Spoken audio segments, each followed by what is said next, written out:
수능 특강 11강 12번 우리 들어가도록 합시다. 자, 일단 이걸 먼저 얘기를 하면 구조는 먼저 이제 배경 설정을 딱 해. 그러면서 그러나 하면서 여기 들어가 있는 이 부분이 있지. 자, 얘가 주제문이지. 얘가 주제문이라는 거야. 자, 그 다음은 이제 이 주제를 좀 더 구체화시키기 위해서 설명하고 있는 이런 글인데, 자, 이글 같은 경우 이제 however, that response, 그 다음에 this 이런 부분들을 이용해서 우리 순서, 문장 넣기는 대비할 수 있는 문제라고 하겠습니다. 자, 먼저 배경부터 한번 살펴보자. 고객들은 이메일을 좋아합니다. 자, 왜? 왜냐하면 it is easy to use. 그것은 사용하기 쉽기 때문에. 그리고 it gives them immediate access. 그것이 그들에게, 그 고객들에게 즉각적인 어떤 접근, 그 조직에 대한 접근을 제공하기 때문에 그래서 이메일을 좋아한다. 아, 고객들은 이메일을 좋아한다. 일반적인 이야기를 하고 있다. 자, 그러면서 most of the time, 대부분의 시간에 그 고객들은 receive an automated response. 자동화된 응답을 받습니다. 해놓고 현재 분사시 설명하지. 어떤 응답이냐? 그 응답은 indicating, 나타내는 응답이야. 뭘? 그들의 이메일이 has been received. 이제 받아들여졌다는, 수신되었다는 것을 나타내는 그러한 응답. 그리고 해가지고 요건 병렬이다. indicating과 stating이 병렬이야. 그리고 응답, 어떤 응답? stating, 말해주는 뭘? 언제 그들이 그 응답을 받을 것으로 기대할 수 있는지를, 언제 그들이 그 답변을 받을 것으로 기대하는지를 말해주는 그러한 응답을 받게 된다는 거야. 이게 바로 자동화된 그 이메일에 대해서 그냥 쭉 설명을 했지. 그런데 그러나 이러면서 무슨 얘기? 이렇게 고객들이 이메일을, 이렇게 자동화된 이메일을 받는데 하지만 블랭크래. 이게 바로 메인이야. 자, 이게 메인이야. 우리가 흔히 알 수 있는 고객들이 뭐 이메일을 당연히 받지. 근데 일반적으로는 좋아한대. 근데 이 고객들이 받는 이메일은 대부분 자동화된 메일이래. 이런 것들을 얘기하는. 하지만 이거라는 거. 그럼 여기에 들어가는 게 뭔지는 이제 아래쪽이 답이 나오겠지. 이제 그거를 우리가 찾는 거야. 이 안에서. 자, 계속 가자. 자, 몇 년 전에 한 의류회사가 used to send out an automated reply. 자, 보내곤 했습니다. 자동화된 응답을. 근데 그 자동화된 응답 설명하지? 자, 적혀 있는 그 응답이야. While we cannot get back to you personally. 우리가 개인적으로 여러분들에게 응답할 수 없는 반면에 우리는 감사합니다. 이거는 강조해 두다. 뭐를? 당신의 어떤 의견, 인풋은 원래 투입, 뭐 정보의 투입 이런 뜻도 있지만은 의견, 조언 이런 뜻이 있다. 그게 당신의 의견 또는 조언에 감사드립니다라고 적혀 있는 그런 자동화된 응답을 보냈대. 한 회사가 이게 예시지. 자, 그런데 그 반응은 response, 그 응답은 didn't provide much satisfaction. 많은 만족감을 제공하지 못했습니다. 또는 a feeling of connectivity. 커넥티비티 하면 이게 어떤 연결의 느낌, 연결되어 있다는 느낌은 바로 어떤 친밀한 느낌을 제공하지는 못했습니다. 그 고객들에게. 어떻게 보면 이게 문제점이네. 문제점. 그러니까 그 자동화된 응답을 보냈는데 자동화된 응답의 내용이 이거였어. 개인적으로 이렇게 연락을 못 취하지만 여러분의 어떤 조언에 감사드립니다. 이랬는데 이 반응이 만족감을 드러내지 못한 거야. 그지? 이게 바로 문제점이었지. 그래서 이 조사원들이 연구를 하겠지. 연구원들을 주디 스트라스와 도나 힐. 이 사람은 어디에서? 그 첫 번째 주요한 연구들 중에 하나에서. 근데 연구는 어떤 연구냐면 이거는 그 현재 분사다 설명하는 거야. 연구. 자, consumer complaint. 이메일에 의하여 보내어진 그 소비자 불평을 다루는 그러한 주요한 연구들 중 하나에서 이 연구원들이 발견했습니다. 아, 그 원인을 찾았나 봐. 왜 이렇게 만족감을 못 줬는지. 자, 그러면서 뭘 발견했는지 한번 보자. Less than half of the firms. 그 회사들의 절반도 안 되는 숫자가 그 얘기는 여기 구체적으로 나와 있지. 한 47%. 그러니까 연구되어진 회사들 가운데 한 47% 정도가 뭘 만들었어? 더 높은 고객 만족도를 만들어냈습니다. 이 얘기는 53%는 그렇게 높은 만족도를 만들어내지 못했겠지. 근데 그 만족도, 뭐 가지고 만족도를 만들어냈느냐? Their in-kind email responses. in-kind 하면 밑에 나와 있지? 그 같은 종류의 이메일 응답으로. 자, 그 얘기는 무슨 얘기야?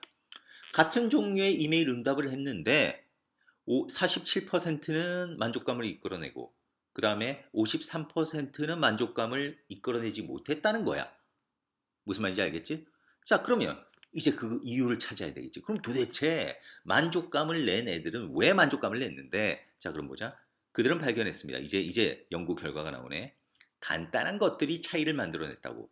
아주 뭐 어려운 게 아니라 간단한 차이가 있었다는 거야. 근데 이것은 이러한 간단한 것이 차이를 만들어낸다는 이것은 포함했습니다. 뭐를? 빠른 응답을 이게 X 첫 번째네. 그 다음에 이메일을 어떤 이메일? That addressed a specific problem. 구체적 문제를 다루는 이메일을 두 번째. 그리고 마지막 이메일을 근데 그 이메일은 어떤 이메일? 서명되어진 이메일. 뭘 가지고? 실제 사람의 이름을 가지고 서명되어진 이런 이메일을 포함했습니다. 차이점이 있는 게 바로 뭐였어? 조사를 했더니 응답이 빨랐다. 첫 번째. 두 번째. 그 메일은 구체적인 어떤 문제점을 다루고 있었다. 세 번째, 실제 사람의 이름이 서명되어져 있었다. 그랬더니 만족도가 올라갔다는 거야. 자, 그러면 우리는 어떻게 유출을 해야 될까? 하지만 하면서 아까 위에서 뭐라고 했어? 고객들은 자동화된 응답들을 받습니다. 하지만 우리가 뭐 선생님이 바로 지금 그냥 한글로 유출을 하라 그러면 하지만 모든 그 응답들이 만족감을 이끌어내지는 않습니다. 해가지고 이렇게 나올 수도 있겠지. 이렇게 추론할 수도 있고 또 다른 추론, 좀 더 구체적인 추론을 하면 어떻게 될까? 하지만 그 이메일은 자 뭐 빠른 응답, 그 다음에 구체적인 문제를 다루는 응답, 그리고 서명, 실제 사람의 서명에 들어간 이메일이 높은 만족도를 이끌어냈습니다. 이렇게도 나올 수 있을 거고 또 다른 경우는 빠른 만족감이 반응이 없고 응답이 없고 그리고 구체적인 문제를 다루지 않으며 그리고 실제 사람의 이름이 서명되지 않은 그러한 레스폰스 응답은 만족감이 낮았습니다. 이렇게 우리가 유출을 할 수 있을 거야. 그럼 그걸 찾아야 되는데 자, 그 말이 쉽게 있는지 한번 하나하나 읽어보자. 아닌 것부터 확 과감하게 날리는 거야. 대부분의 고객들은 가정합니다. 그들의 응답이 중요하다고. 그들의 응답이 중요해? 지금 그들의 응답이 그냥 중요하고 자시고 그게 아니야. 뭐야? 아까 얘기한 이 부분, 이 부분. 이게 답변이잖아. 빠른 응답, 구체적인 문제를 다루는 응답, 그 다음 실제 사람의 이름이 서명되어져 있는 응답. 이게 만족도를 이끌어낸다는 거. 1번은 아닌 것 같고, 그 다음 2번. 심지어 자동화된 응답들도 뭐야? needs to be phrased. phrase가 이게 어구, 구절 이런 뜻이 있지만 동사로 쓰면 나타내다, 표현하다 이런 뜻이 있다. 그러니까 적절하게 표현될 필요가 있습니다. 심지어 자동화된 응답들도 적절하게 표현될 필요가 있습니다. 자, 그 얘기는 제대로 작성될 필요가 있습니다. 그럼 어떻게 작성? 빠른 응답, 구체적인 문제를 다루는 응답, 실제 사람의 이름이 서명되어진 응답. 얘가 답이 되는 거야. 얘가 답이. 알겠니? 그러면 사실 이게 처음에 이 답이 잘 안 보일 가능성이 높아. 이거 같은 경우, 이 문제 같은 경우 선생님이 직접 풀어도. 그럼 3번 같은 경우 보자. 후속 이메일이 필요되어집니다. 고객의 응답을 증가시키기 위해. 이거 후속 이메일 얘기는 전혀 안 나왔잖아. 고객들은 화가 납니다. 그들이 깨달을 때 그 이메일이 자동화되었다는 것을. 아니, 자동화가 되었다 하더라도 47%는 만족감을 나타냈잖아. 그러니까 이것도 말이 안 되고. 자, 5번은 이메일을 보내고 받는 것은 시간 소모적이고 비쌉니다. 이거는 뭐 전혀 말이 안 되는 얘기였지. 이렇게 아닌 부분을 소거를 하다 보니까 이제 답이 보이기 시작할 거야. 실제 문제로. 선생님 프로도 마찬가지야. 처음에 이렇게 답을 찾으라고 하면 2번 답 찾기는 그렇게 쉽지는 않아. 하지만 제일 아니라고 생각하는 거를 끄어 나가면 이제 눈에 보이게 된다는 거. 그거 다시 한번 강조를 하고 그리고 이글 같은 경우 변형 문제로 나올 수 있는 부분 이렇게 however 하면서 이제 메인이 나온 거야. 그러니까 다시 여기 이게 주제인데 보자. 심지어 자동화된 반응들도 제대로 나타낼 필요가 있다. 표현될 필요가 있다. 그러니까 제대로 작성될 필요가 있다. 얘가 주제문이었지. 얘가 나왔고 이제 구체적인 얘기 들어갔는데 바로 이렇게 that response 위에서 바로 문장에서 언급한 그 that response를 받으니까 문장 넣기 순서 문제 충분히 될 수 있고 이 this는 앞 문장을 가리키는 거지. 그렇기 때문에 이 부분도 충분히 순서 문장 넣기에 좋은 단서가 된다라고 하겠다. 그리고 뭐 또 다른 빈칸 문제로 나오기는 이거는 뭐 그렇게 뭐 추천하고 싶은 문장은 아니고 일단 그 주제문과 그 다음에 이제 문장 넣기 순서에 있어서 좀 대비를 잘했으면 좋겠어. 자, 어쨌든 이글 같은 경우도 배경을 설정하고 그 다음에 메인을 던진 거야. 그 메인을 뒷받침하기 위해서 어떤 구체적인 예시가 들어갔지, 그지?